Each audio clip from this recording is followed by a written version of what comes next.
నమస్తే welcome to I dreams అది లెక్క అధికారంలోకి రాగానే 6 గ్యారెంటీ హామీలు అమలు చేస్తామని ప్రకటించింది కాంగ్రెస్. దానికి తగ్గట్లే ప్రభుత్వ పగ్గాలు చేపట్టగానే సదరు ఫైలుపై సంతకం చేస్తానని ప్రకటించుకుంది.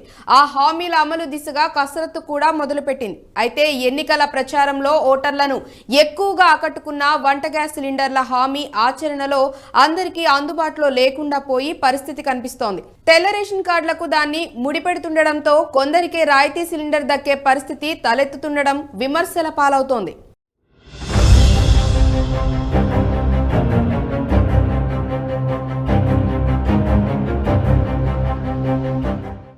ఆరు గ్యారెంటీ పథకాల్లో కీలకమైన 500 రూపాయలకే వంట గ్యాస్. కాంగ్రెస్ ప్రభుత్వ 6 గ్యారెంటీ పథకాల్లో కీలకమైంది 500 రూపాయలకే వంట గ్యాస్ సిలిండర్. దాని అమలుపై ఎన్నో ఆశలు పెట్టుకున్న సామాన్యులకు నిరాశ ఎదురయ్యే పరిస్థితి కనిపిస్తుంది. ఇప్పుడు ప్రభుత్వం నిర్వహించనున్న ప్రజాపాలన సభల్లో గ్యారెంటీ పథకాల కింద దరఖాస్తులు స్వీకరిస్తుండటంతో సబ్సిడీ వంట గ్యాస్ పై ఆశలు చిగురిస్తున్న రేషన్ కార్డుతో మెలకలు సామాన్యులకు ఆందోళన కలిగిస్తుంది.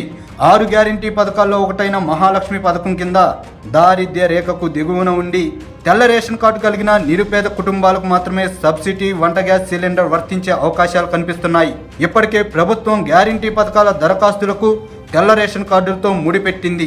గత 10 ఏళ్లలో అనేక కుటుంబాల్లోని సభ్యులు వివాహాలతో వేరుపడగా మరోవైపు కొత్త రేషన్ కార్డు మంజూరు మొక్కుబడిగా పరిమితం కావడం, రేషన్ కార్డు లేని కుటుంబాల సంఖ్య బాగా పెరిగిపోయింది.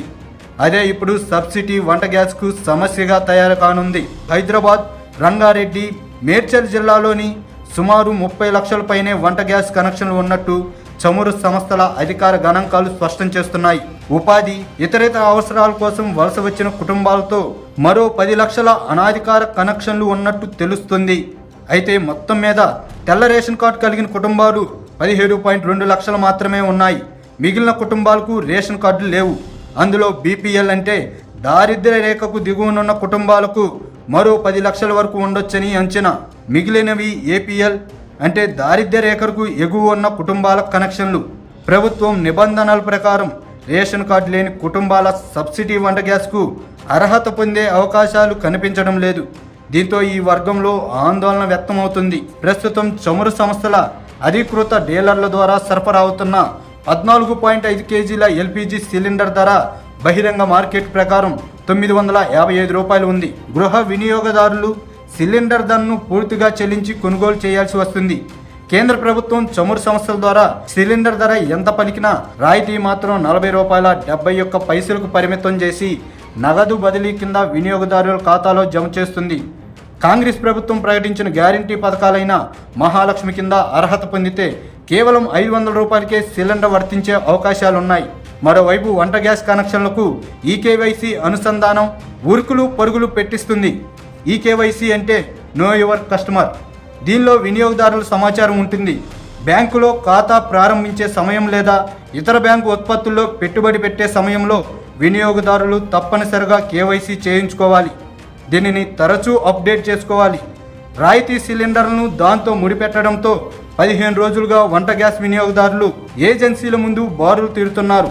ఈ కేవైసీ పూర్తి చేసుకోకపోతే సబ్సిడీ సిలిండర్ రాదన్న వదంతాలతో వినియోగదారుల్లో ఆందోళన మొదలైంది. దీంతో గ్యాస్ ఏజెన్సీల ముందు భారీగా క్యూ కడుతున్నారు. గ్యాస్ ఏజెన్సీలు మాత్రం కేవలం ఈ కేవైసీ పూర్తి కాని వారికి మాత్రమే చేస్తున్నామని పేర్కొంటున్నారు. మరోవైపు ఈ కేవైసీ గడువు జనవరి 31తో ముగుస్తుందని అధికార యంత్రాంగం చెబుతుండటంతో కార్డుదారులను మరింత హైరాణాకు గురిచేస్తుంది. మొత్తం మీద సబ్సిడీ